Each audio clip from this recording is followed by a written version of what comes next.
سوال ہے جی اللہ تعالیٰ کے توکل کے بارے میں، اور یہ پوچھتے ہیں کہ کیا وجہ ہے کہ ہم یہ ایکچوئل پازیٹیولی پوچھتے ہیں کہ انسان کو کب تک یہ کہنا چاہیے کہ میں اللہ تعالیٰ پہ توکل کر رہا ہوں، اور وہ کون سا مقام ہے جہاں پہ وہ یہ کہنے کے لیے اس کے لیے کہنا موزوں ہو۔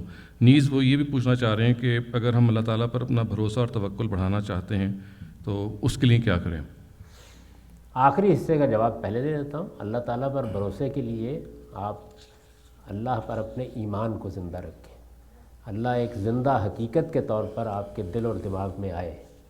جس طریقے سے دنیاوی رشتے ماں باپ یہ آپ کے لیے اہمیت رکھتے ہیں، تو آپ علمی طور پر یہ سمجھیں کہ خدا کی آپ کی کیا اہمیت ہے۔ وہ ہمارا خالق ہے، یہ زندگی اس نے دی ہے، ساری نعمتیں اس کی دی ہوئی ہیں، وہی ہے جس کے حضور میں ہم کو پیش ہونا ہے۔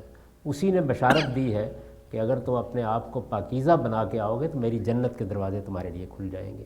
تو اللہ کے ساتھ سچی محبت، اللہ کے ساتھ سچا تعلق، یہ ہے جس کو سب سے بڑھ کر ہر انسان کو اپنے اندر پیدا کرنے کی کوشش کی۔ یہ جب پیدا ہو جاتا ہے تو پھر اس کے اثرات ہوتے ہیں، آپ کی زندگی پر ہوتے ہیں، آپ کے رہن سہن پر ہوتے ہیں، آپ کی ہر چیز پر ہوتے ہیں۔ خدا ہمیشہ یاد رہے اور خدا کے ساتھ ایک سچا تعلق ہر انسان کے ذہن میں رہے۔ کیا پہلو تھا جس پہ انہوں نے یہ پوچھنا چاہ رہے ہیں کہ یعنی وہ کون سا مقام ہے جو ہم یہ کہہ توکل سکتے کے ہیں بارے کہ میں اللہ عرض کر رہا تعالیٰ تھا کہ یہ پہلی چیز یہ ہے۔ جب آپ کے اندر یہ چیز پیدا ہو گئی تو اس کو بڑھانے کا طریقہ کیا ہے؟ اس کو بڑھانے کا طریقہ یہ کہ اللہ کی کتاب کو پڑھیے۔ قرآن مجید جو ہے وہی اصل میں اللہ تعالیٰ کا صحیح تعارف آپ کو کراتا ہے۔ وہ یہ بتاتا ہے کہ آپ کا رب کیا ہے، وہ آپ سے کیسے معاملہ کرتا ہے، اس نے دنیا میں کیا کیا ہے، وہ آگے کیا کرنے والا ہے۔ تو اس سے خدا کے ساتھ جو ایک زندہ ہمارا ریلیشن ہی نہیں بنتا اللہ تعالیٰ کے ساتھ۔ مذہب ہمارے ہاں اصل میں کچھ احکام سے آتا ہے، وہ پہلے خدا کے سچے تعلق سے نہیں آتا۔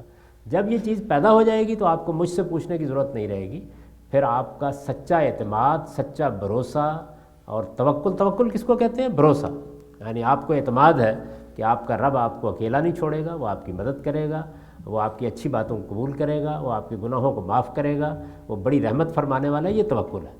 تو یہ خود بخود اس کے نتیجے میں پیدا ہوگا صحیح وقت پر۔ لیکن یہ بات یاد رکھیے کہ توکل کی ابتدا کہاں سے ہوتی ہے؟ یعنی پیدا یہ اللہ کی سچی پہچان سے ہوگا اور اس کے سچے تعلق سے ہوگا۔ یہ ابتدا کہاں سے ہوتی ہے؟ جب آپ علم اور عقل کی روشنی میں اپنی ایفرٹ آخری درجے میں کر لیتے ہیں، یہ اس کے بعد شروع ہوتا ہے۔ جس کو حضور نے بیان کیا تھا ایک موقع کے اوپر کہ پہلے اپنے اونٹ کا گھٹنا باندھو پھر توکل کرو۔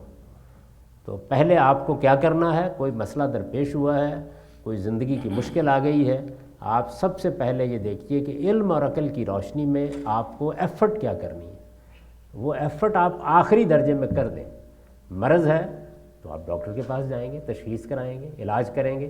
آپ کو کوئی تکلیف درپیش ہے، اس کے لیے آپ اس کے ماہر کے پاس جائیں گے۔